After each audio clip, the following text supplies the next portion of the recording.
Hey everybody, welcome to the VPZD show. I'm one of your hosts, Dr. Zubin. I'm a hospitalist and internet guy. What do you think, VP? And a graduate of UCSF and a former Stanford faculty member. A lot of things in the Thanks past for life. Thanks for fluffing me. How about you? You are a UCSF assistant professor, associate professor? Don't you take that away from me. Don't take that away from me. That is an important change in letters. Yes, I'm an associate professor in epidemiology biostatistics, and I'm a hemonc doctor. And what else? I don't know. I run a lab called VPZD Lab. We do health policy research, and I do this with you, mostly for my own entertainment. That's what I do it for. Hey, don't you put that evil on me, Ricky Bobby. I got to say this. You've been very outspoken lately, doing a lot of great work that has generated, of course, the usual controversy. But the thing you addressed is something that I have been talking about intermittently, but it's the Joe Rogan, Robert Malone, Peter McCullough stuff. So the big interview. Let's get into it. Yes. Let's get into it. Now, why are we even talking about this? So this guy, Robert Malone, who claims to have invented mRNA. The question mark. Yeah, exactly. Invented the question mark. Dr. Evil. Yeah. Dr. Evil. Speech, yes. He made outlandish claims like he invented the question mark. Yeah, so he claims that he invented mRNA, and as a result, he has the authority to speak about vaccines. And he's made some interesting claims that I think you've talked about, I've talked about, and we're going to get into it in detail today.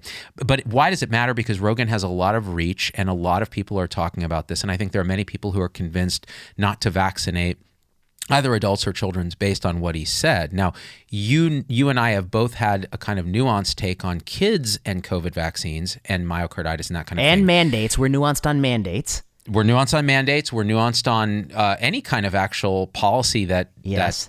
Yeah, but on advising adults to get vaccinated, we are unanimous. We are united. Yes. So let's talk about this.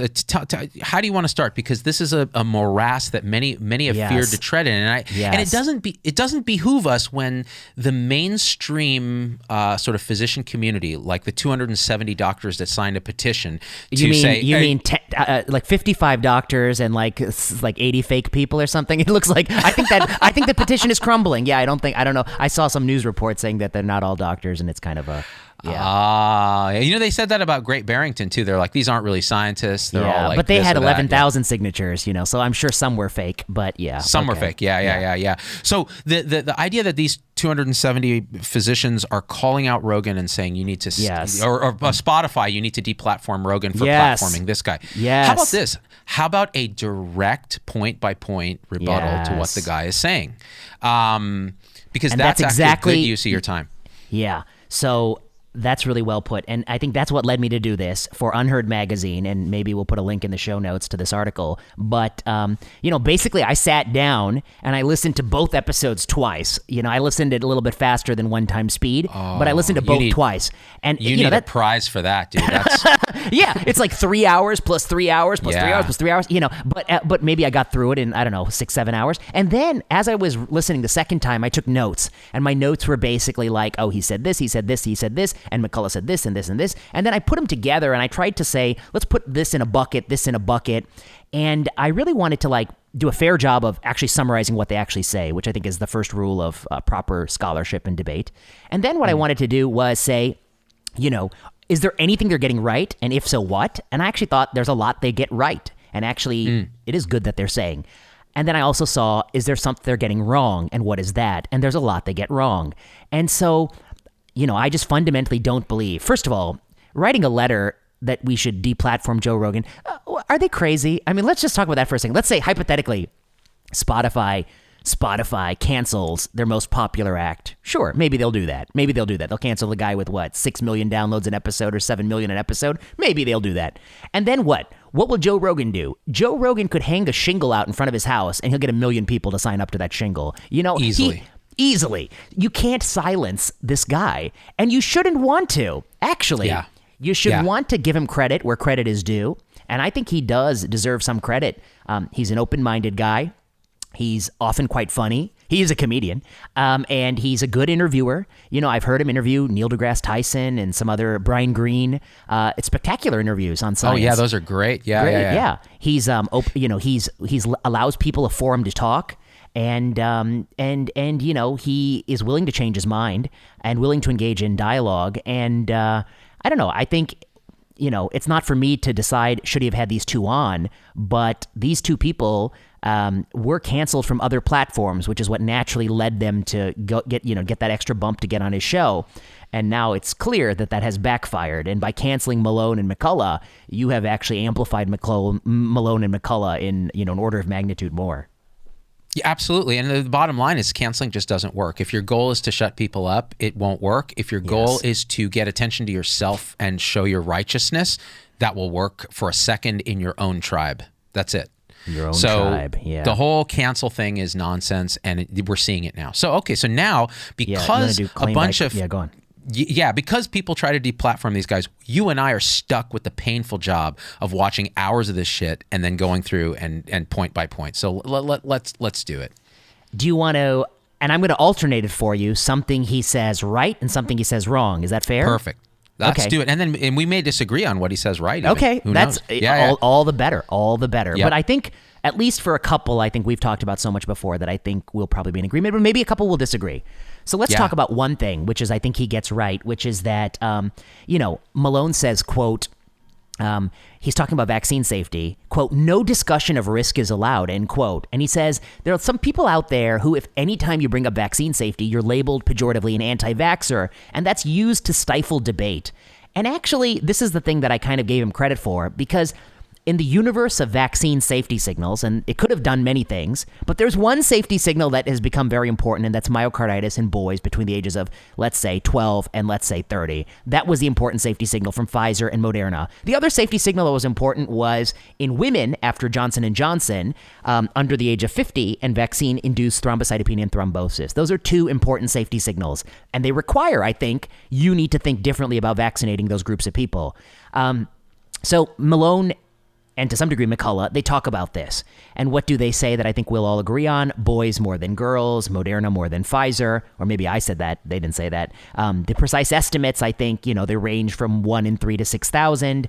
And, you know, it has to do with how many doses you need. And I'll say, like, you know, I can't tell you the gold standard right answer that requires randomized controlled trials. But what I can tell you is if you're a boy in that target age group, and you get one dose, and then you had an Omicron infection before dose 2, I think there's an open question of whether or not you need the second dose. If you're a boy in that age group, you've had 2 doses, do you need a booster? Question mark. And in fact, our friend Paul Offit, you know, he wrote in The Atlantic, he told his own son, who's in his 20s, don't get the booster. I'm not convinced you need that. The other thought I think it leads to is, should you space the second dose further out? Or, you know, for people who have had 1 dose and then recovered, is that enough? Or if they had natural infection and just got 1 dose, is that enough? And I think these are really important questions because the more you dose them with this product, they're running the risk of mRNA every time you dose. But their risk of hospitalization and death, you know, there's a huge reduction with that first dose. And each additional dose, we don't know exactly, but it might modestly change that. But again, it's the law of diminishing returns. So the thing I give him credit for is, yes, we should talk about it. No, you're not an anti-vaxxer for talking about vaccinating people safely. In fact, you're called a good doctor. You and I have talked about it a lot. You and I are very nuanced about it. So that's something I give him credit for. What are your thoughts? Yeah, no, I think you're correct. What I will say, the nuance I'll put into that is that he's starting to frame, he's using a sort of a rhetorical tactic where he's saying, you can't even talk about this. Anyone who talks about this gets shut down. But that's a little disingenuous. It's true, you get labeled an anti-vaxxer by, you know, hardcore thesis people who are trying to virtue signal. But the truth is, we've been talking about this. HIP meeting notes are public. You can see how they debate in and out about myocarditis and these kind of things. Great Britain actually publicly says, you know, I'm not sure about vaccinating young, you know, 5 to 11-year-old boys, you know. So the stuff is discussed. So yes, he's right. It's incorrect to try to stifle debate. Fair. Yeah. But I do think that he's overblowing the lack of discussion, the lack of transparency. But let me push back on you on one thing, okay? Do it. On this issue, do it. okay? Here's what I think.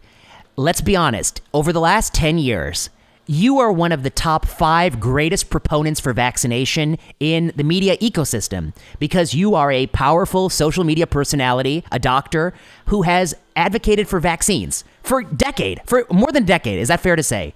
You've had Paul Offit on your show 10, 20 times maybe. I don't know how many times.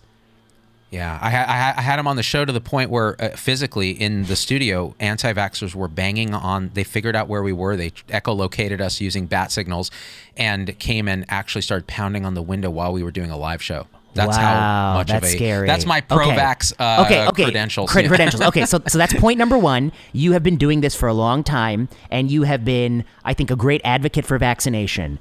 Okay, point number 2 is you are somebody who's talked about this issue, and you have a nuanced point of view on this issue, which I think is fair. And even Paul Offit does too, by the way. Okay, then point number 3. The word anti-vaxxer is an epithet. It's like calling somebody the F word. I mean, it's a nasty word, right? I mean, to some degree. Okay, point number 4. I have seen people call you that in recent weeks. Now, and myself. Yes.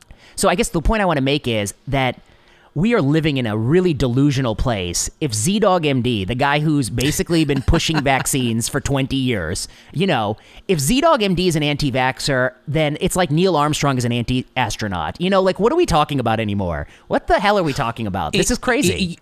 I'll say this. I cannot disagree with that. I'll say this. What's interesting is there's a purity aspect to it, a religiosity to it. So on the vaccine advocacy side, bless their hearts. And I say this not in the Southern way, like where it's a pejorative.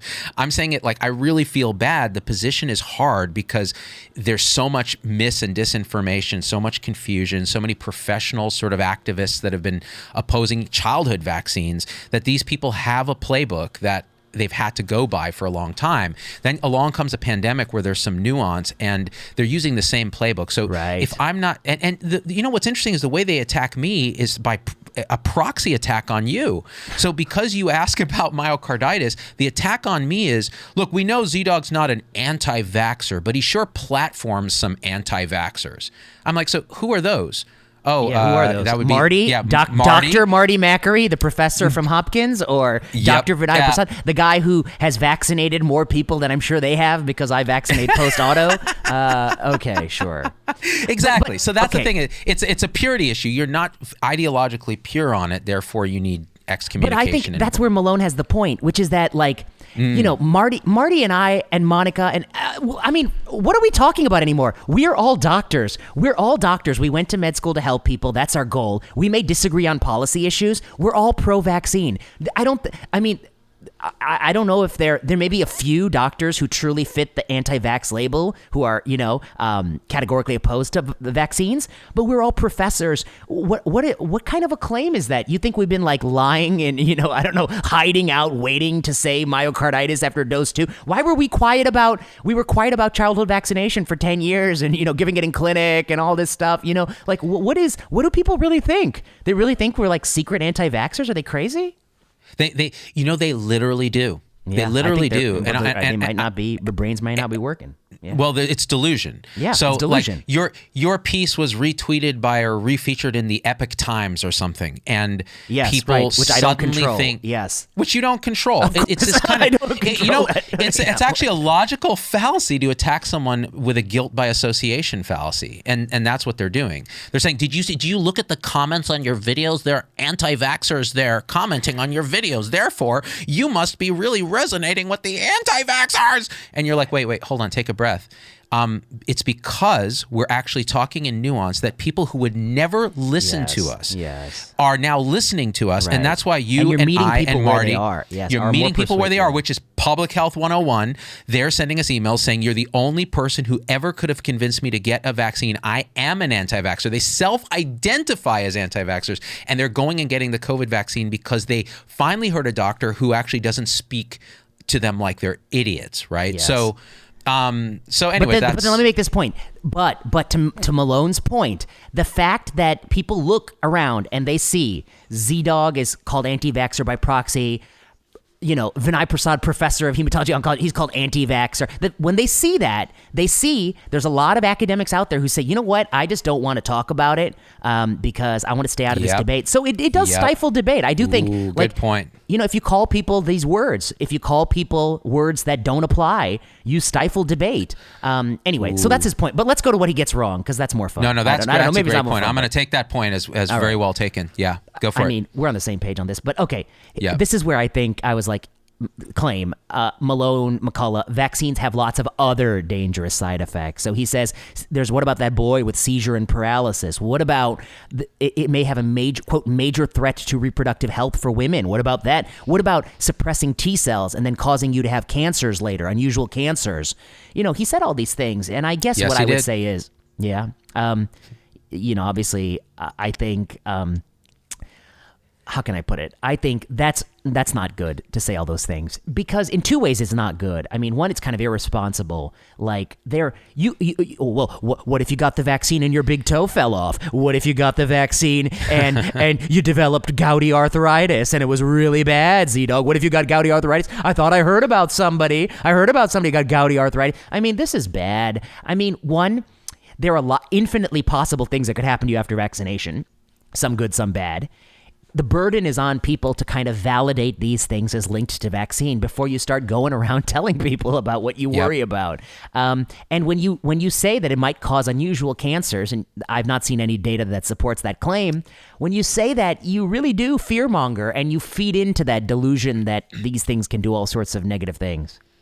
Yes, and okay, so this is where Malone triggers a bit of emotional response on me, which I'm going to try to inhibit. I'm going to inhibit my brainstem for once today, because Rogan picks this stuff up, right? Rogan's a smart guy, but then when you hear Rogan talk on his own about vaccines, he says, I had a friend who was totally injured by vaccines with the COVID vaccine. She started having seizures, and I had another friend who had this happen, and it's like correlation, causation, complete disconnect from any standard of evidence to actually show that the vaccine caused that event. And Malone is in the same boat. So Malone, and I'm just going to use this as an example. So Malone has made a video directly addressing parents. And in this video, he says, I'm Robert Malone. I'm the inventor of mRNA technology used in the coronavirus vaccines you are now, being presented with. As parents, you are about to make an irreversible medical decision to inject your children with this jab. See this video. He's using very specific language. So I already watched 6 hours, Zito. You want to watch more? I'm a masochist. I want to see all of it. No, well, so the point being is, on Rogan, he puts one face on and he escalates slowly. Yeah, and then he goes elsewhere and he says this. This is exactly what he said. He said, you're injecting it in an irreversible way, making a medical irreversible decision. And here's what you're doing. You're giving them a toxin, the toxic spike protein, which will build up in their brain, nervous system, reproductive organs, and other organs irreversibly, causing toxicity. This is absolutely true. And you can never reverse it. So think twice before you do this. And so what he does is really rhetorically interesting. He's unopposed. No one's challenging him. He's identifying himself as the inventor of the thing that he's now telling you not to do. He's like, I have secret knowledge that you don't have, which, by the way, is completely misleading. He was one tiny component, because that's another claim he makes, is I made this vaccine. I was at the tip of the spear teaching Merck about the Ebola vaccine. It's like, okay, that's a nice claim. How do we back that up? How do we show that? So, and the thing is, and this is another piece of it, right? He's never been in an interview situation where any of this has been directly challenged to his face. He's always been in friendly fire. And the only time he was challenged was recently when Alex Berenson, who's a vaccine skeptic, actually they were on Fox News. And he said, I think it's really not helpful that you keep saying you're the inventor of mRNA. It sets back our cause of questioning vaccines a lot. And I think it's really unhelpful that you promote ivermectin and hydroxychloroquine when they really don't work. And I was like, oh, snap. And you know what? Malone was so put off. He later ranted and raved and was so hurt about it that someone actually challenged him. That's my emotional reaction to But why Malone, does he? right? I guess you're right. I mean, okay, that's fair. I mean, I guess I also don't like to hear him keep saying I invented it, because I think it's trying to prey upon truth by credentials or something like that. What's the word? Credentialism or appeal to authority. Appeal to authority. That's the word. Yes, it's appeal to authority, yeah. and that's not accurate. And And I guess, to be honest, I haven't pulled all his PubMed papers and compared him to other people. And I don't doubt that he worked in the mRNA space, but I think it's kind of a stretch to say you invented something. I mean, you really got to be at the company doing the work. I would exactly. imagine. And you and I both know that this is like standing on the shoulders of giants, like all kinds of people involved in these things. So somebody actually did go, a molecular biologist online did go and actually sort this out and said, he had an early publication on wrapping mRNA in lipid to get it in mouse cells looking at HIV. He had some patents on that all expired, and the ultimate technology they used was different. He gave up on it. And I'll say this. Now, this is very difficult because this is where you get accused of ad hominem, right? But the truth is, when someone's going up there and speaking in absolutes, using rhetorical conventions that appeal to authority and so on, I think it's reasonable to ask what are their motivations and what's really going on with them as the credible witness that you're supposed to believe. And the truth is, his wife has said this, he said this, he was really, really upset that he did not get the lion's share of credit for the mRNA technology. And he's angry about it. And his wife has said so much, it's kind of, there was an Atlantic article written about it that he called a hit piece and so on. And so you do need to ask this, just like people ask about us, like what are our motivations? Are we looking for influence? Are we looking for fame? Are we looking for money? Are we looking for truth? Heaven forbid. It's reasonable to ask those questions, right? I think. When you're faced with this. Yeah. Hard to know, but yeah, I guess, well, either way you slice it, he does say a lot of side effects that are very anecdotal at best and not really vetted, and it's not really helpful. I actually think the other thing it does is actually it takes away the focus on the one thing that we can actually try to mitigate, which is the myocarditis, which we could actually try to make safer. So I think it's like a double whammy. Right.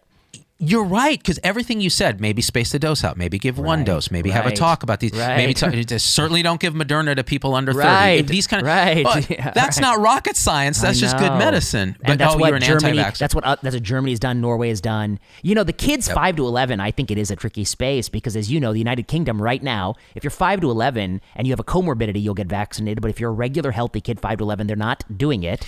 And Norway just announced that they've decided not to go forward with 5 to 11. They're gonna hope they acquire Omicron and have a natural course. They think it'll be more durable, and also that the risk-benefit profile they're not convinced about. And so what I want to acknowledge is that, you know, he is playing into the fact that, although he never mentions European nations, which if anything might strengthen his argument, but I don't know why he doesn't, because he plays into the different sort of fear motivations. Go ahead. Do you know why he doesn't mention Europeans? Because no, I don't know. I'll tell you, because it would violate his rhetorical convention of saying nobody is talking about this, is fighting these bastards, and there's a monolithic conspiracy to promote vaccination among young people. And he says this on Rogan, and the thing is, except for Great Britain, Norway, like all these other European countries, the WHO, like, you know, like that's interesting. So that's a piece of it. And I guess the reason that I'm interested in this space is that I feel like that in some regards they're doing a better job, and we could learn from them. Yes. Yes, I see, but it doesn't feed into the convention that quote no one's talking about it. Okay, next point, the VAERS. You know, McCullough talked about VAERS, and he says, I estimate there's 45,000 people dead as a result of the vaccine. And, you know, this led me to do a little bit of a sort of an explanation of VAERS, which is, of course, a passive collection system. And, you know, in order to register events on VAERS, two things have to happen. One, a light bulb has to go off in the doctor's mind who sees somebody post-vaccine, and they have to submit a report. Those reports have to be aggregated. And then the next thing is those reports have to be compared against baseline rates of what you might expect just with time. And so the two errors are, one, it's underreported, like something happened that is attributable, but nobody filed the report. But the second thing that could happen is the things that were coincidental, that don't have to do with cause and effect, but just had to do with, if you vaccinate a lot of 85-year-olds, some of them are going to die in the next week. Had nothing to do with the vaccine. They're 85. Some are going to die in the next week. So you need to subtract base rates. And, you know, I'm not sure how he did his paper. I haven't seen his paper. I mean, it's certainly not published yet. But, you know, it is premature. And it is, I think, unhelpful and also fear-mongering to go around saying that this vaccine killed 45,000 people. I disagree with that. I wouldn't talk like that. Thoughts? Yeah, you're being very kind to him in your professional language, which I think is very good. This is why you will go far in the world and I will not, because I'm just going to say what I think. Okay, go on. Say it. I'll say what I think. He's absolutely full of shit about that stuff. because of his methodology, right? Now, it may turn out that there's subtle things that we're missing, but he's forgetting about vaccine safety data link. He's forgetting about PRISM. These are big systems of healthcare that are very invested in trying to find small toxicities and problems that show up. That's how we caught the vaccine-induced thrombocytopenia, which, by the way, has gotten. It's actually over time. It's been clear that it's actually even a slightly broader population, both men and women, and up into later ages. And that's why CDC had to come back and say, you know what, now that we have these mRNA, we have more information, we're really not recommending Johnson & Johnson. There's a preference for, which, dude, like, that would be considered anti-vaccine sentiment a few months ago. You're right, what the CDC said. And I wrote an article saying a similar thing, that they should do it. I think they're slow to do it, and I still think they could have done it more forcefully. They could actually actively withdraw it from the market because there are safer alternatives. But you're right. It just goes to show you that if you had said that early on, it would be anti-vax, and now it is the standard, the law of the land. Law of the land. It's the law of the land. One other piece I just wanted to talk about with Malone's assertions, his propositional assertions that the spike protein builds up in the ovaries I don't and know what that means. I know the nanolipids. So I actually looked into this. I looked into this. So he's citing a rat study where they injected like supernormal amounts of the lipid nanoparticles, and lo and behold, they accrued in multiple organs. But even in that rat study, they looked at the tissues themselves, and there was no damage to the tissues at all. And he makes a similar assertion that the spike protein used in the mRNA vaccines has never been tested for safety in humans, except in the randomized control trials and the preclinical trials, which he said didn't happen, but they're there. You can download them. They're all there. So this is just straight up deceptive, right? And again, I guess let me give another thing. Like, every day people use shampoo. Every day people sit on furniture with flame retardants. Every day people drink from plastic Aquafina bottles. If you look hard enough, bits of plastic Aquafina bottle are in your blood serum. Furniture retardant is in your, I don't know, adipose tissue. And I don't know, maybe something in your shampoo is in your eyebrow. I don't know. But I guess the point is, but I certainly know that the flame retardant and then the water bottle, like I think Nick, what's this guy? Nick, the guy who's running for governor, Nick Kristof, he had a nice piece on the water bottle shards in the bloodstream. The point is this. The point isn't that, things end up in parts of the body, perhaps. Of course, this study, as you point out, there's a lot of things different than the actual vaccine, supernormal, it's rat, etc. But the question of what import is it? What does that mean? And of course, it sounds scary. You don't want it to end up there, right? I don't want Aquafina bottle to end up in my bloodstream. But guess what? I was thirsty. I drank it. And what happens if I go on to live a normal life? Did I really care? I don't know. What does it even mean? I don't know. I don't know. Right. That's why randomized control trials and different ways to look at this stuff that aren't a rat model where you give them a butt ton of stuff and then murder them and then sacrifice the rat and dissect them and then take a little piece of their tissue and put it in mass spec or whatever the hell they do. I don't know how they're even finding exactly it. Right. I don't even know, but they got to do it that way. Yeah. So anyway, back no, to you're this. Right. You're right. Okay. Next one. This is one where he gets right, and you're going to give him credit, I think, a little bit, which is that they have a point. They have a point that the U.S. vaccine policy ignores the science on natural immunity. And I guess, and I want to put one thing in context, which I think people, their brains have difficulty understanding, in every direction, which is when people compare immunity after vaccination to immunity after natural immunity, and they say natural immunity is more durable, that can be a true claim. But that does not mean it's preferable to get sick with the virus than to get the vaccine. Because what it is saying, if you get sick with the virus and if you live to tell the tale, then you have good immunity. True. Yes. But some people don't live to tell the tale. They're not in that data set. And if you get the vaccine, many, many more people are living to tell the tale. Okay, so for lots of people, it could be true that even for a 95-year-old who survived COVID, their immunity is stronger than a 95-year-old who got vaccine. Maybe. I don't know that to be true, but it could be. But that's not the same thing as saying a 95-year-old should go get COVID. Okay, let's make that point. Bingo, the next point. Bingo. Very important. Yeah. Yeah. But then the next point I want to make is the corollary that people on the COVIDian side don't see, which is that unfortunately, whether we like it or not, maybe 100 million Americans have had COVID already. That happened. Turned out that happened. Yeah. And now that they've had it and it happened, how are you going to treat them? Do you need them to get 3 boosters? Do you need even if they're 20 years old or 12 years old and they're a boy? Do they really need that? And that's where the policy is broken as well, which is that for people who have recovered, maybe they don't need as many doses. Maybe there should be different randomized studies in those subpopulations. It's not even a subpopulation; it's 100 million Americans probably by this point. So I do think. Anyway, let me go to your thoughts, and then we'll go. No, okay. I'm 1,000,000,000% with you on this. And there was just today, CDC announced, CDC of all people said, hey, you know what? We have some data now that natural immunity may actually be better than, They finally said it? Right. They said it. Now, of course, my initial thought on that is, well, so what's another, like you said, what's another reason natural immunity might be better is because people who actually survive COVID have an immune system that is more robust at baseline. Right. And so if you compare them to a vaccinated cohort that hasn't had that challenge, there's some selection bias there. Yeah, but you know what it should be? It should be natural immunity compared against people who get vaccinated and then complete Ninja Warrior. If you can get the Ninja Warrior, then you're the same. Then it's a fair trial. That's true. And they've eaten dirt as kids and have a hygiene hypothesis going. But to your point about valuing natural immunity versus vaccine, and should you go out and try to get the infection? So there was a story in my favorite medical journal, People Magazine, recently about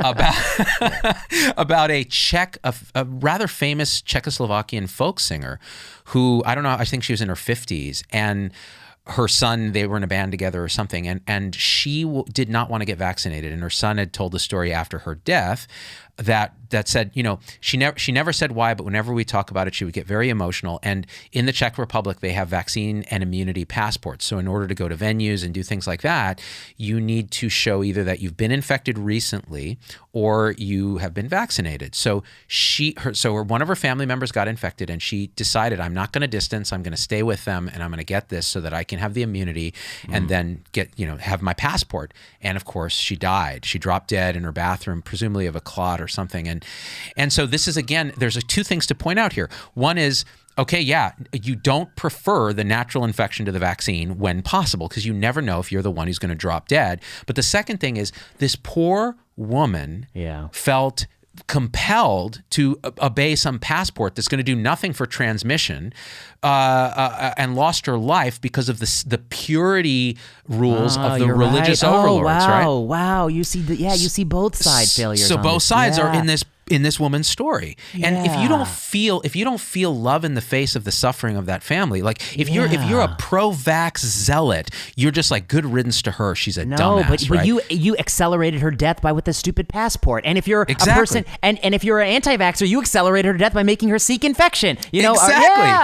Exactly. Right. So those of us superior beings in the alt middle who are better than everyone, we would have done it right. We would, Of course we are.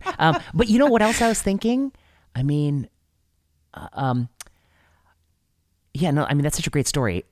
I don't know, maybe this is a tangential. I was also thinking about, like, at some moment in the podcast, one of his podcasts, and I didn't listen to this in full, Joe Rogan says that, for some people, myocarditis after vaccine is greater than myocarditis after infection.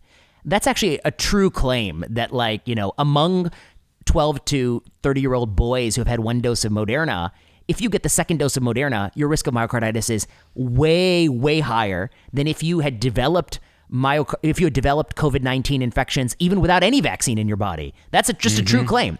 Okay, so we need to get off the but like, does that mean those kids should get 0 doses, or I don't know if that's the answer. But what I think. I certainly think it should raise questions about whether or not they should be getting Moderna at all, and whether or not the dose 2 is adding much. That's a question. But I think that the people on the one side who believe that the virus has to always be worse than the vaccine need to acknowledge there are these tiny populations where that might not be true. A boy who's already had 2 doses of Moderna getting the 3rd dose, what is that going to do for him? Healthy athlete, or 2 doses of Moderna and Omicron. You're really telling me the 3rd dose is preferable to just going out there on the street? I mean, come on. I don't think the 3rd dose is going to do that much. But it's a really interesting dilemma.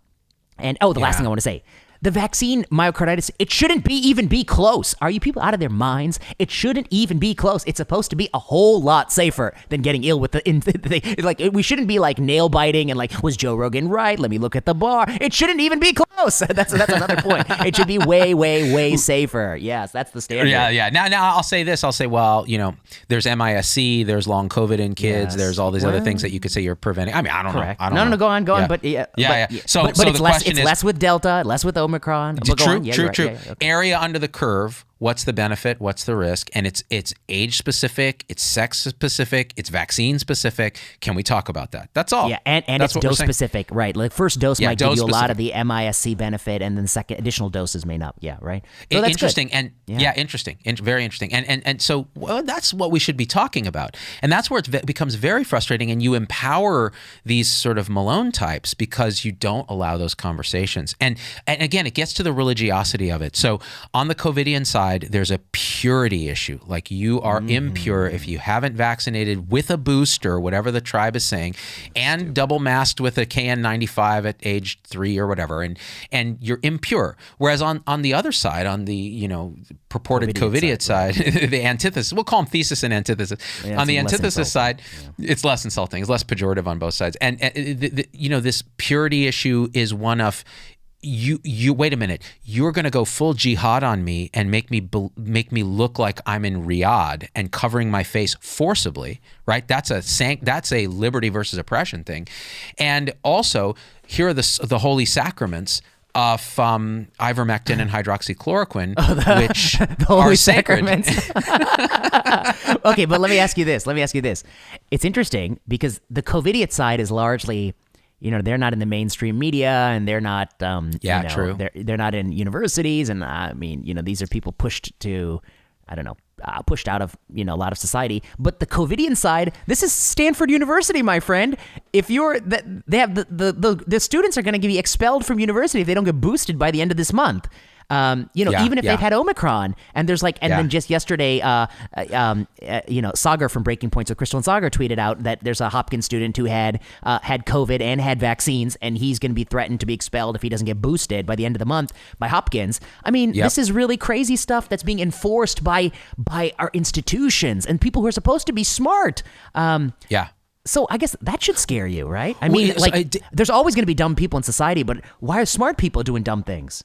Yeah. So this is a great thing to discuss. So our institutions are medieval institutions dealing with humans that have Paleolithic emotions. This is stealing from Daniel Schmachtenberger and Tristan Harris, who were on Rogan talking about this. And now we have technology that gives us godlike powers. So this is what happens: is the mainstream that are our medieval institutions are behaving like jackasses, right? Yes. But the antithesis group has godlike technology and the ability that now to reach a lot of people that feel morally like they do in that tribe. And the difference is it's both terrible, right? But the difference is in the antithesis tribe telling people that, these, like Malone, telling people that these vaccines will kill you and give you cancer and cause infertility, that can directly cost human lives in people who are older with comorbidities and at high risk and need to be vaccinated. So yes, I don't know if there's a false equivalence there, but I think yes, I think you're right. Like bad ideas can cost human life, but I guess the mechanism does not require the brute force of institutional apparatus. Doesn't require coercion from the state. Doesn't require coercion from a university. It just requires the susceptibility of people to bad ideas, which is, ironically, every day I see people are incredibly susceptible to bad ideas in every direction on earth. So I guess, yes, I do dislike it when I know people who have delusional beliefs, and these beliefs come from these, bad entities. But I do feel even more aggravated personally when a university enforces a delusional policy. Just because I feel like, I don't know, am I crazy to think university should be held to a higher standard than the average blogger? I don't know. Yeah, and how much of that, I have to introspect on this myself because I'm with you on this. I feel the same way. But I'll say, like, when I introspect, I go, well, what in my own bias it actually causes me to veer one way or the other in terms of my loudest noises that I make. So when I'm screaming on my shows, it's usually about that. It's usually about like, I can't believe this university is doing this crazy crap to these kids who just need to hang out together. And yet I've screamed about the sort of vaccine hesitancy side quite a bit, but I scream about it less. Now, what is that? I think partially it is this idea that our institutions should know better.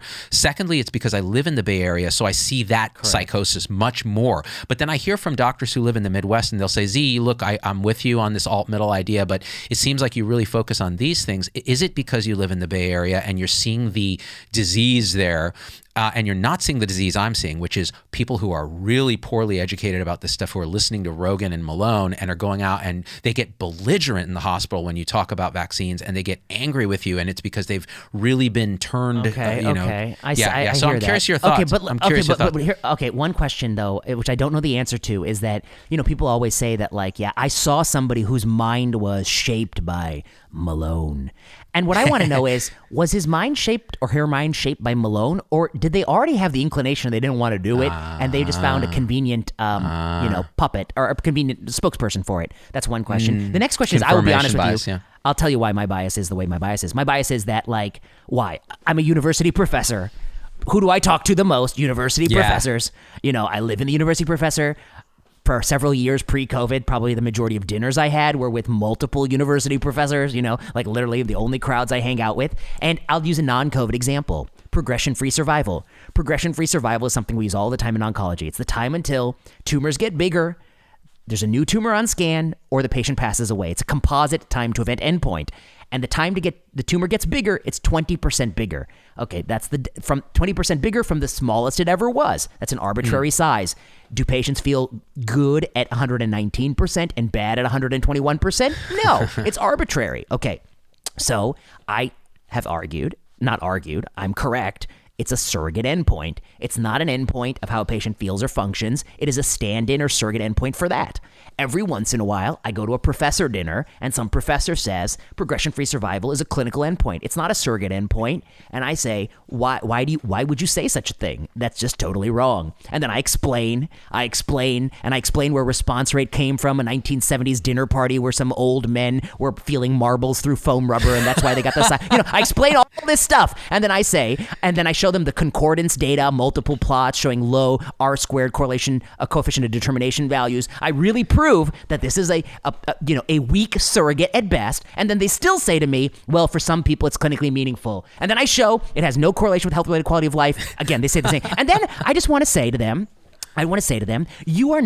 you're a smart person. You have 2 doctorates, and you still will not yield this point, my friend. Yield that you are wrong. Yield it. Why will you not yield? And so I don't know. That's my bias. That like, how can this person have spent 25 years at Harvard and their brain don't work? And even when I present data to prove it to them, their brains still don't work. How is that possible? Meanwhile, I have sympathy for the person who, society treated poorly. They never went to college. I have a lot of sympathy for such a person because I don't expect them to be bringing the level of rigor I expect from the professor. And so when Stanford implements a stupid policy, I get much more viscerally angry than when random Joe Schmo. But that's maybe it is my bias. And now you got me to introspect on it. Nah, you know what? You actually articulated, I think, what I unconsciously felt to some degree. Same thing. When we see smart people who should know better behaving in a irrational way, we've had this conversation. The sort of the people who should really know better, it becomes a kind of it's you feel it in your chest. You're like, what the hell, dude? Whereas I feel really bad because I talk to these folks all the time who are like, I have no medical background. I have no training at all. I'm scared for my kids. I'm scared for myself. I'm scared for my mom. I hear this guy Malone, but I'm sympathetic with Malone because I am worried about this because my innate bias is I hate anything the government tells me to do. And I'm like, bro, I feel you. Like, I get it. Here's what I would do. I would get vaccinated, but I totally understand. And no one likes to be told what to do.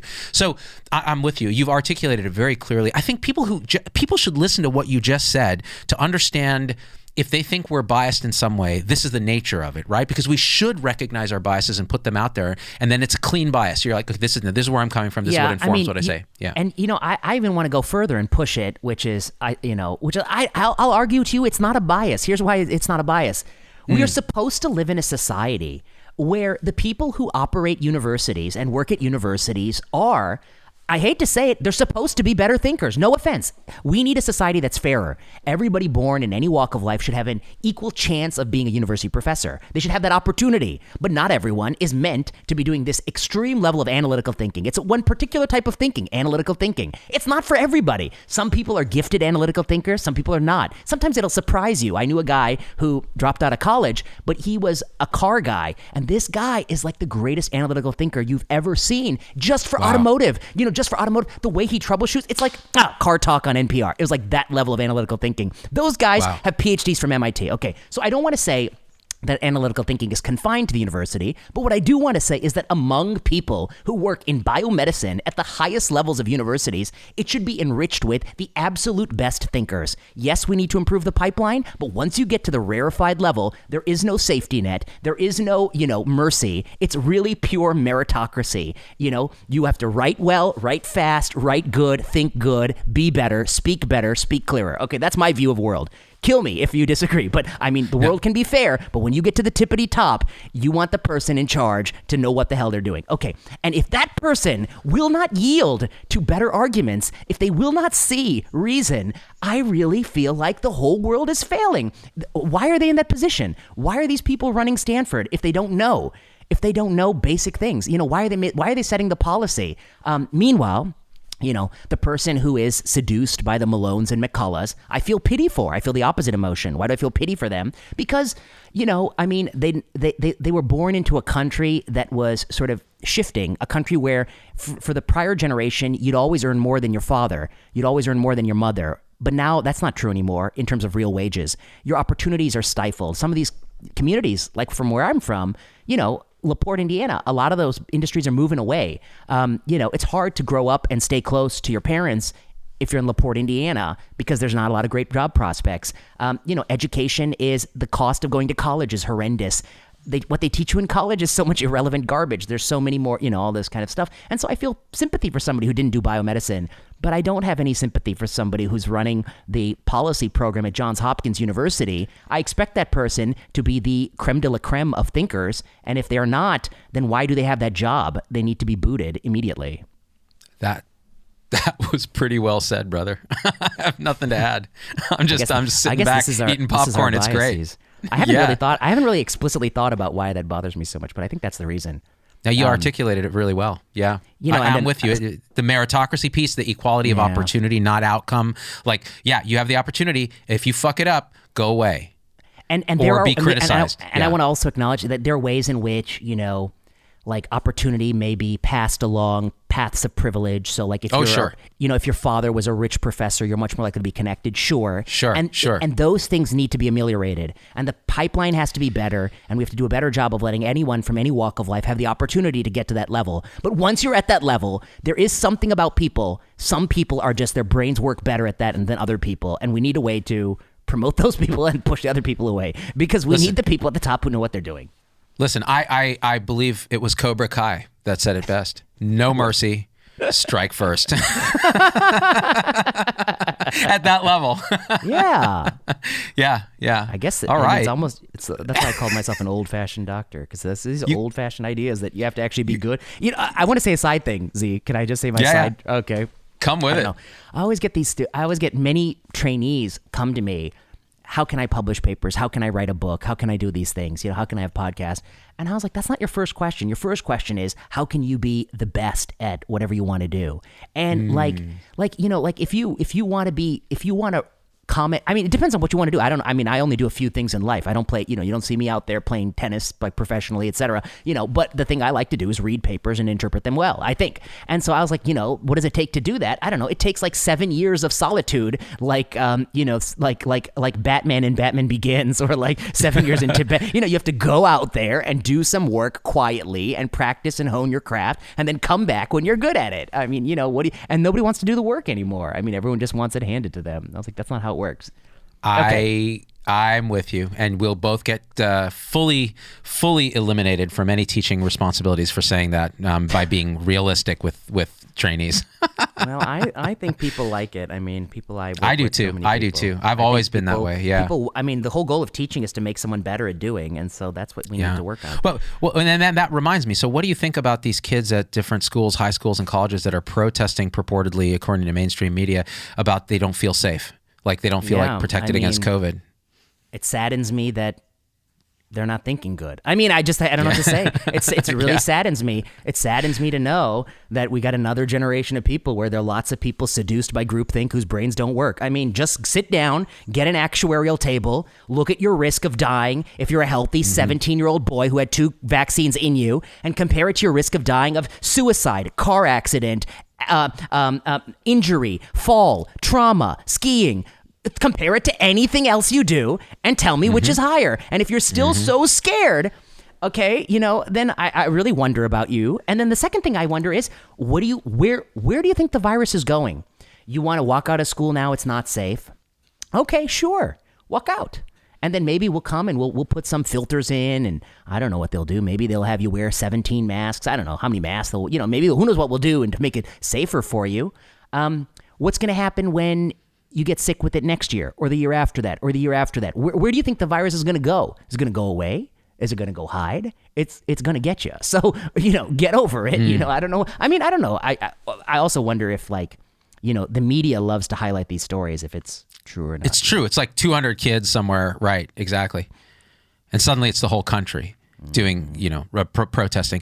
I agree. It's just really interesting where again, you don't think good. I think none of us are. I think we're all falling prey to certain sort of groupthink and hive mind behavior, but some are a little more clear than others and might just point and say, hey, here's where the thinking may not be clear, right? And that's important. That's an important role. It's an important role of like alternative media, like what we're trying to do. It's an important role, it should be, of mainstream media. But I think mainstream media has dropped the ball because they're not incentivized to do that. They're incentivized to create outrage porn or whatever it is that sells the clicks. And I mean, let's just say that to judge if someone's thinking well, you got to be thinking well. And it's a challenge. It's a challenge. It's definitely a challenge for me. Yeah. Let's do the last one. Early treatments, including hydroxychloroquine and ivermectin, are being suppressed. They don't want you to have the cure. So here, of course, I conclude, I disagree. I don't know. You want to take first crack at this? This is where I think I really disagree, perhaps the most with them. Yeah. This is it's almost like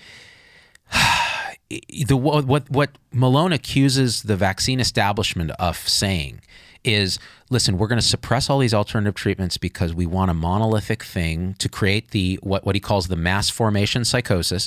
There's only one solution. It's our solution to all the anxiety and fear and catastrophe that you guys are seeing.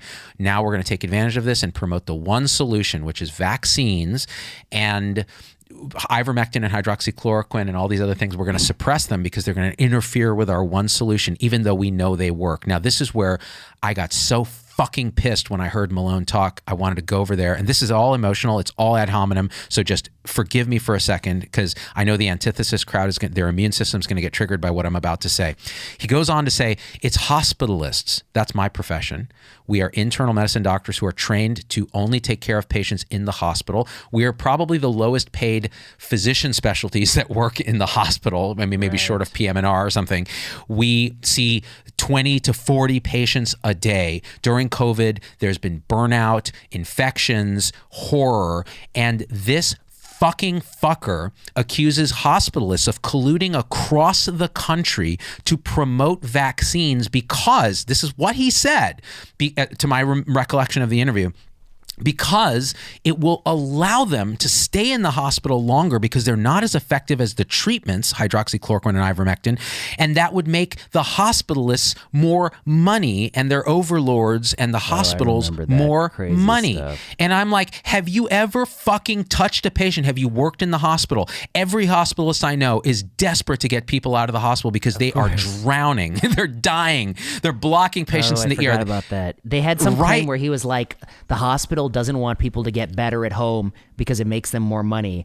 And I was like, if that were true, then why are they passing out the vaccines? I was like, yeah, out of your mind? Are you out of your mind? You're out of your mind. It was crazy. So anyway, I'll let you talk about hydroxychloroquine and ivermectin, but I'll say this, like his assertion that there's a grand conspiracy would have to span every nation, and it doesn't, because we see Great Britain is not promoting vaccination for non-comorbid children. It would have to be across every nation, every specialty, hospitalists, all of that. And no, it's not. Every single doctor who's out there practicing, for the most part, wants their patients to get better, get well, and they know that for the most part that these vaccines do that, and hydroxychloroquine and ivermectin have not been proven to do that. So I'll back to you. I think that's really interesting. And I don't know, like, why do I think this stuff doesn't work? I mean, this is the hardest thing to explain, I think. And, I don't know, we were talking about it offline, and like, why is it so hard to explain? And I think it's like really hard to explain to people who just don't spend a lot of time following drug development. And if you follow drug development a long time, you'll just see that, like, boy, 25 years go by and everyone had all these ideas, tens of thousands, hundreds of thousands of ideas, and only a tiny paucity actually worked in really good studies. And some of the things that are approved haven't even proved they worked in really good studies. And so, if we were even stricter, it would be even fewer, right? And the things that do work mostly work modestly at best. And so the idea that, like, you can use some in vitro study to see that chloroquines inhibit replication of coronaviridae to argue that it's likely that it works, that's just going to be a stretch at baseline. The probability that study would inform that it works is probably 1 on the order of 10 to the power of 5 or 10 to the power of 7, like in that ballpark, or even less, just because the pretest probability is so low. Then you combine it with many, many studies, as in the case of hydroxychloroquine, maybe even 100 randomized control trials that are all mostly equivocal or negative, and the pooled analysis is negative. So now you have a low chance it was going to help at the beginning, which is true of all drugs. Nothing unique about this. And all these negative studies, the probability it still works is got to be really negative. And yes, would it work? Would it work if you give it early? Would it work with a mouse, or would it work in a house? Would it work with a fox? Would it work in a box? They always say that. It would have worked, would it work there? Would it work there? Yeah, well, okay, sure. Prove to me it does. And, everyone has always said that in the history of medicine. Everyone who's got to eat their hat, they always say, well, it would have worked if you gave it early. Yeah. Yep.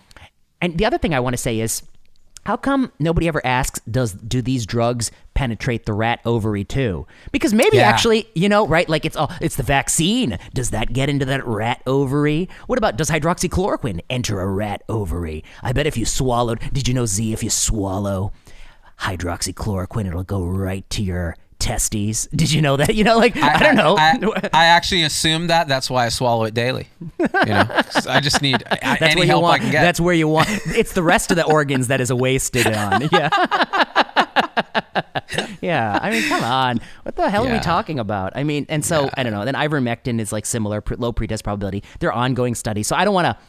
I've slammed the door on hydroxychloroquine, but ivermectin, I don't want to totally slam the door yet. I'll wait a little bit longer. But it's not like a magic bullet. Yeah, I don't know. And it doesn't help that the mainstream media calls it horse, tranquilizer or whatever. That's the culture war. Yeah, that's culture war stuff. So the whole thing is now it's a sacrament of the culture war and the new religion, multiple religions now that have sprung up in the absence in a secular world where humans are wired for religion and religiosity, sanctity and purity and authority. It's interesting. There's a loyalty subversion component, I think, on both sides of this, but on the thesis side, it's fascinating.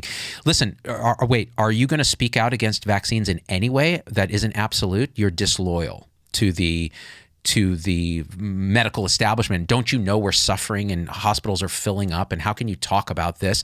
And then there's the sanctity component. How dare he not wear a mask out in public? I might walk by him and breathe in his dirty, filthy, unvaccinated air. And the vaccine filthy.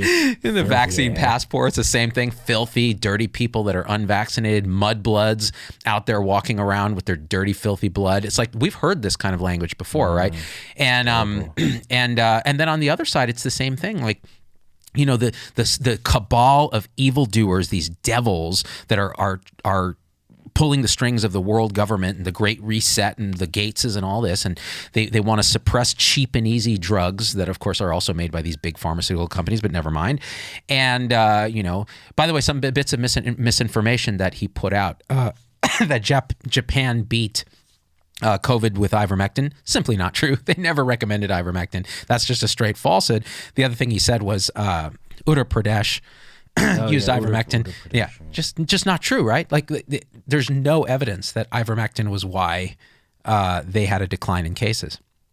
I guess this got cut from my essay, but I had a whole thing about like these country comparisons. I'm like, oh God, come on, spare me. Like some of these places, they're not collecting the data in the same way. Like, isn't that a problem? You know, they're not collecting the data in the same way. It's not standardized. The methods are different. You're comparing these broad sweeping comparisons. Lots of things are different between Israel and Palestine and Uttar Pradesh and the United States and Japan and Taiwan, et cetera, et cetera. I mean, it's tiresome. I mean, you just can't draw causal conclusions from that.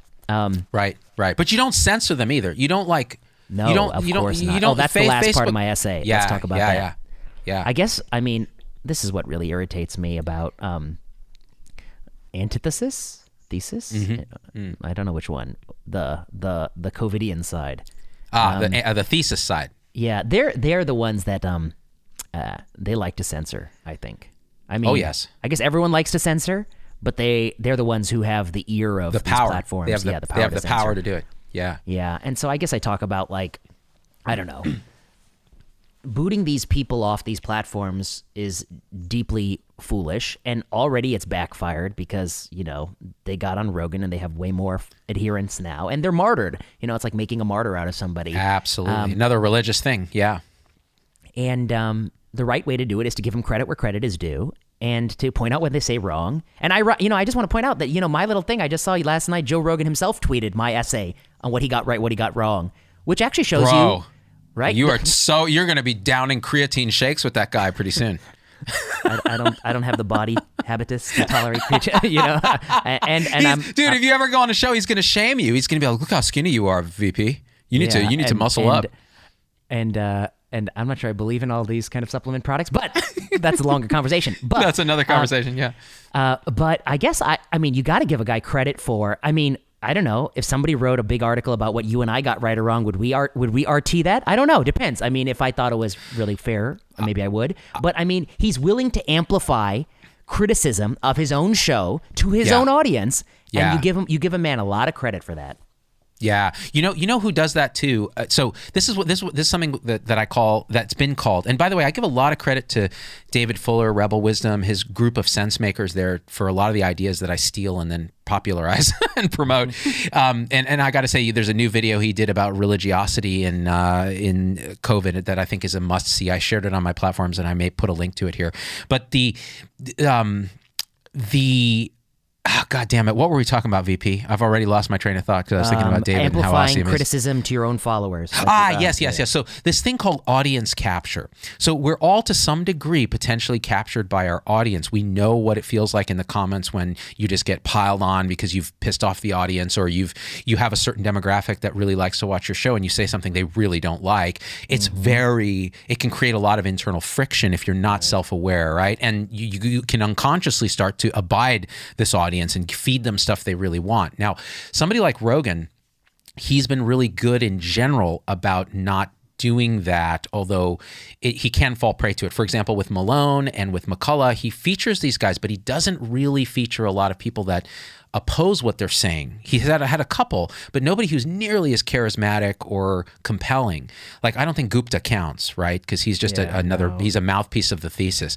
And and so there's a degree of capture. Sam Harris actually has talked about this, where he will literally attack his own audience's. You know, he'll say, listen, I know you guys like Trump. A lot of people in my audience really like Trump. I think Trump is absolutely idiotic, and anyone who likes him is out of their mind and should not be here. Like, he'll sternal rub his own audience into submission, where a lot of people just leave and they get angry. And there's something to that. There's a certain type of integrity, whether you agree with Sam's positions or not. The fact that he's willing to just burn it all down for his own, whatever his own integrity is, that's powerful. Now, of course, Sam has so many followers and is so big. It's much harder for, say, think about okay, and this is the last piece on this. people ask, well, one of the things Malone said was, I have no horse in this game. I'm not making any money from this. Anyone who's promoting vaccines is somehow making money from this. I get nothing out of this. I ought to be on my farm in Virginia with my horses, but instead, I just believe in this so much. Okay, horse shit. And I'll tell you why. Who knows whether Malone's making money or not, but you know that he was nobody prior to COVID. A lot of these guys had very small platforms, right? Now, COVID happens. Now, there's something other than money. It's called influence, fame, power, those kind of things. He's gotten all of those in spades from saying what he said. So he acts like he's taking this big career hit. He had no career, like in the sense that, and I'm going to be honest, nobody knows who this guy was. Now everybody knows who he is. So well, he can sell. Let me push you on this. Because I struggle with this, and I actually don't know what to think. Because let me name some people who you might say similar things about, okay? And I don't want to be mean to these people. I'm not I'm not actually saying that, but somebody could say that, and I there are things I agree with and disagree with these people. Okay, here are a few. Ashish Jha. Pre-COVID, Ashish Jha was a professor at Harvard. Nobody knew who he was. Now, he's on TV every day. And he's saying things that the thesis side says, the lockdown side. Eric Topol. I mean, he's always been a popular commenter on science, but his following massively increased. I don't know. I guess my Peter point is Hotez. that Peter, he blew up. In fact, didn't he go on Rogan too? Once upon a time, he did that a long time ago, pre-COVID. Yeah. Yeah. Oh, by video or something. I remember. He is. Yeah. Pre-COVID stuff. So I guess my thought is that anybody who talks about COVID issues, whether you're anti-vax or pro-vax or in the middle or whatever, everyone's more people are craving that, so their platforms will grow. Everyone who talks about it. I guess like even you and I, our show probably right. Yeah. So I guess the question is, how do you separate you holding the view you hold from being pulled by the people you're reaching? And I struggle with it because is Ashish saying just what he's saying just to get on CNN? Is Malone saying just what he's saying just to be famous? I don't know. Or is he just saying what he believes in? People follow. So I guess, how do you think about it? That's what I don't know. Oh man, I'm so glad you brought that up, because it's true. On the thesis side, it's absolutely true. There's a whole cadre of Nazgul that have arisen as the Dark Lord rises of COVID that suddenly are empowered with influence, and the same on the antithesis side, and the same in the alt middle, where you and I are for the most part. There's a Okay, so your question is, how do you distinguish, I think, between what we actually believe that's actually drawing the audience to us, and that audience happens to align with us, and therefore that's our audience, versus how much of it then becomes a self-fulfilling, the audience now expects this and this and this and this. So this is a great question, man, and this strikes at the heart of how do you do alternative media, right? So how do you do it with integrity? So before COVID, I was a vaccine absolutist. I was the guy that would...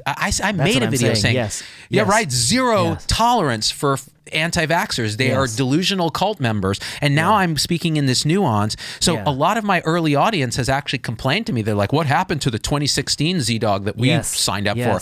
And I have literally had to say, sorry, I've grown, I've learned, I feel like there's a lot of nuance. And this is a different situation. It's a different situation. It's different. The times have changed.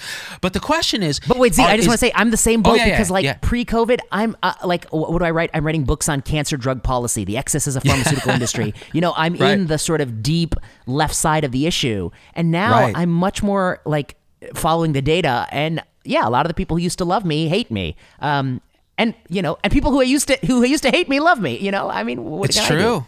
It's true. I've had it. And again, how do you feel about this? When you get it. Well, I know my compass. I don't know how exactly. I'll tell you how I know my compass. What am I? You said you were an absolutist on vaccines before. I'm an absolutist on data. I've always had. I don't know. Will anyone ever see it? I always had the same principles. 1, most things we think help don't help. 2, the burden to show things help should be high because people fool themselves. 3, evidence is something that can easily be misinterpreted, especially when you're anxious, afraid, or want to sell a product. So you have to demand good evidence. Be careful if you think you can overcome Mother Nature. It's difficult to in everything from cancer biology to the spread of an infectious pathogen. And so you can often do self-inflicted wounds when you try to do things. And that's what the book Medical Reversal is about, things doctors did that didn't work as expected. And a lot of the things I rail about on COVID are things we think are probably going to work, but may backfire, like vaccine passports, etc. So I think it's a consistent framework, but I don't know. How do you honestly, think about it? Honestly, that's why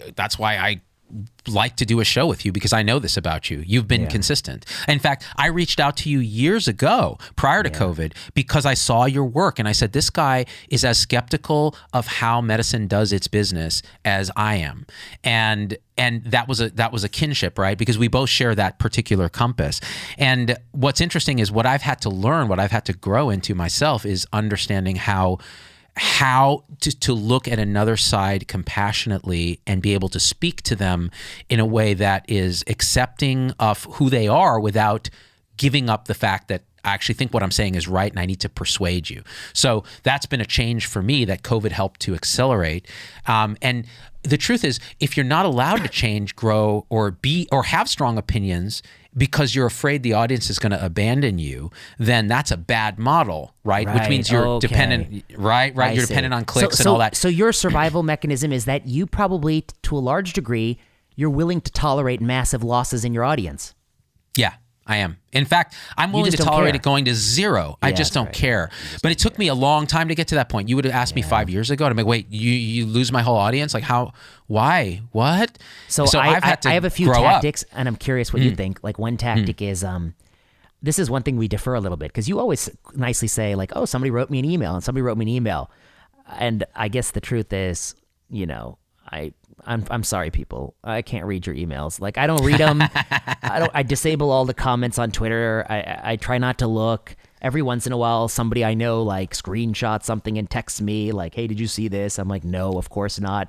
The other day, somebody asked me, they're like, "Oh, did you? Are you going to have a phone call with Dr. So-and-so?" And I was like, "Who the hell is Dr. So-and-so?" "Oh, he keeps tweeting at you saying that he wants to talk to you about your interpretation of your study, about the CDC study." I said, "Who is this dude?" And he says, "I don't know." And then he says, he says you're not answering him. And I was like, "Yeah, of course I wouldn't be answering him.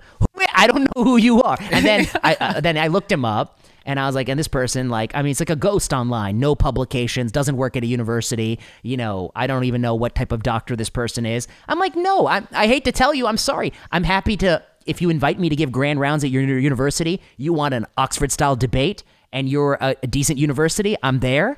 But if you want me to take 30 minutes of my time and have a phone call with Rando, number 455,204, no, I'm not taking a phone. Are you crazy? I have so many things to do. I don't got time for these Rando calls. But if you want to have a debate on a show and record it so people can watch, yeah, I'll do that, because then I think there's, other people will benefit from it. But a personal conversation with someone, are you crazy? Dude, they want a touchy-feely person, and they're going to get VP, right? And they can just deal with it and suck it. But but with me, it's interesting because what I do is I stop looking at comments. Anyone who tries to goad me in comments, but I let my emails, I'll read every email briefly. Most of them I just delete because I can't respond. But that's so you said something that's interesting. That's your middle ground. Yes. That's my middle ground. They screenshot it and they send it to you. This to me is a sign. That's an activation energy. That's a threshold energy level.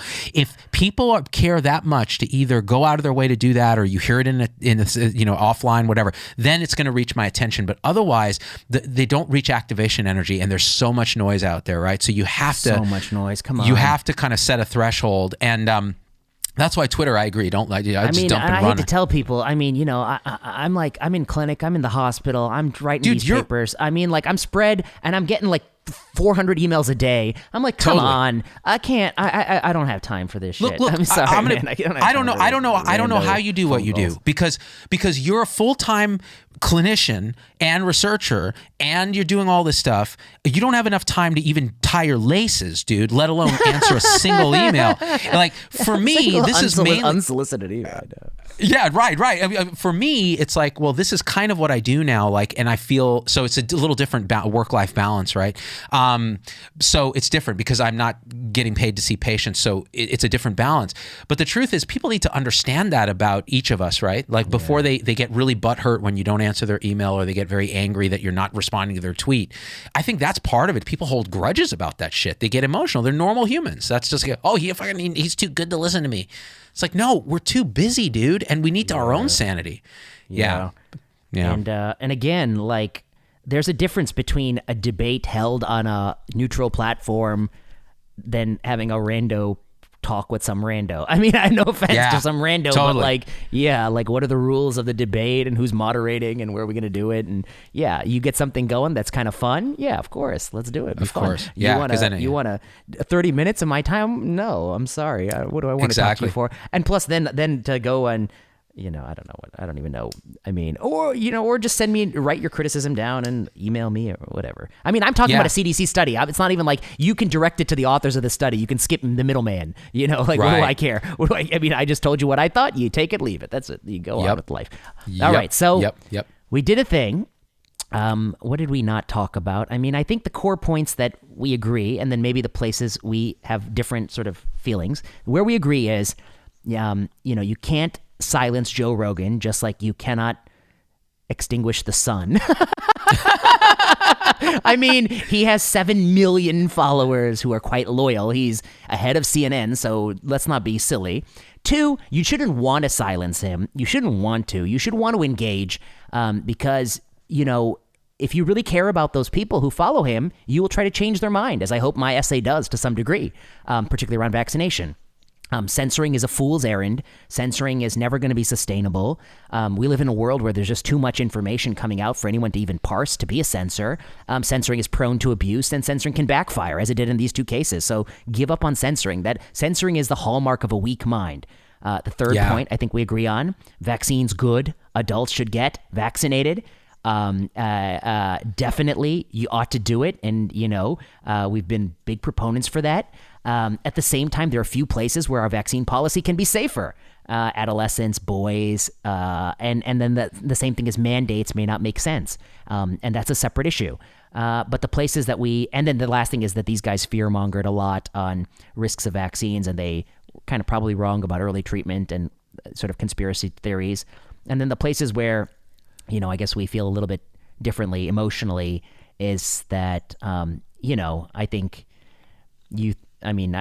forgive me if I'm putting words in your mouth, but you feel like that these guys are doing a disservice and are going to hurt people, and you're not sure what their motivations are, and you think that, too many people are being influenced. And I guess I don't disagree, with that feeling, but I'm equally concerned by people who are doing a disservice and harming people who work at universities setting stupid policies. And they bother me more, perhaps, because I feel like they should be smarter, because they are at a good university. So I don't know. I mean, anything I'm missing? I think that's how I feel about this. I think that's a pretty good summary, man. That's really good. You know what I liked about this episode is that we really, it was a great discussion, like going back and forth and like, okay, where do we agree? Where do we find common ground? That's how sense making needs to work in the public sphere, right? Because sometimes you and I we're so simpatico about so many things.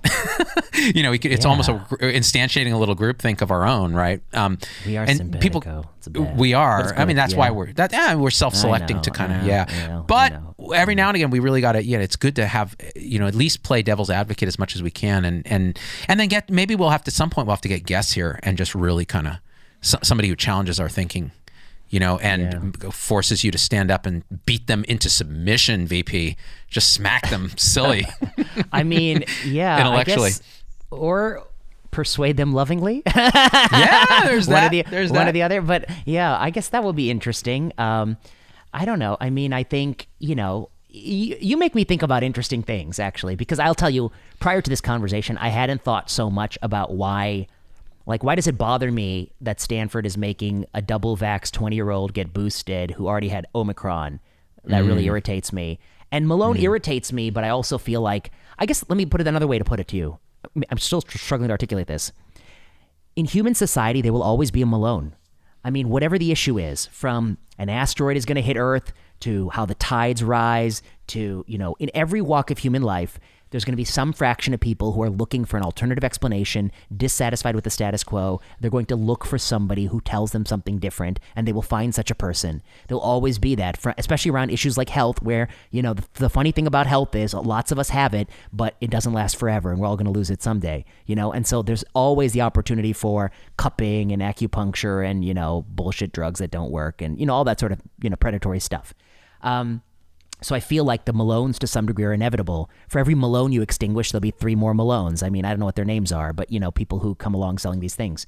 But the institutions doing a better job, I feel like, is addressable because institutions are few and far between, particularly with places with legacies like Harvard and Stanford, the New York Times. These are places that are venerable, that have institutions and credibility, and they should aspire to be better than the average person or the average communication. They should aspire to pursue critical thinking and rigorous critical thinking and be better about it. They should aspire to hold debates among seasoned debaters, thoughtful people, and they shouldn't get policy wrong, and they should be willing to readjust when faced with that error. And so I guess, I don't know, I'm trying to articulate why they need a clubbing more than a Malone needs a clubbing.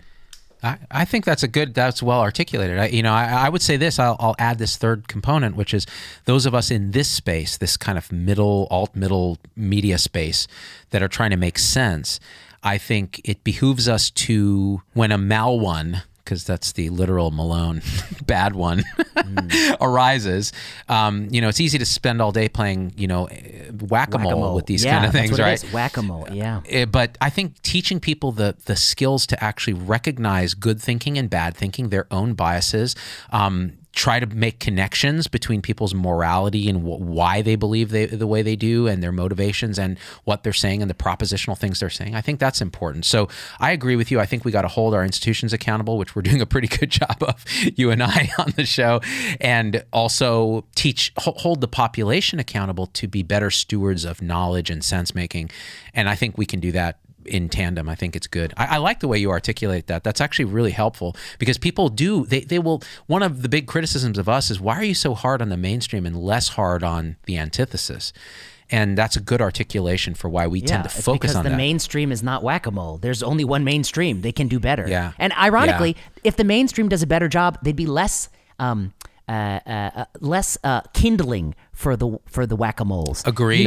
They thrive on the absurd. Like when you see absurd policy run by the CDC and nonsense that's being said by the CDC director, of course you reach out for the nearest Malone. But if the CDC director could just be a little bit better and admit some truth, maybe they wouldn't. Okay, anyway, we did a thing. It's good to talk to you. Pleasure as always. It's a joy. Subscribe to the show. Share it everywhere you can. Check out both of our channels, ZDoggMD Show and Plenary Session. And we are out. Thanks, VP.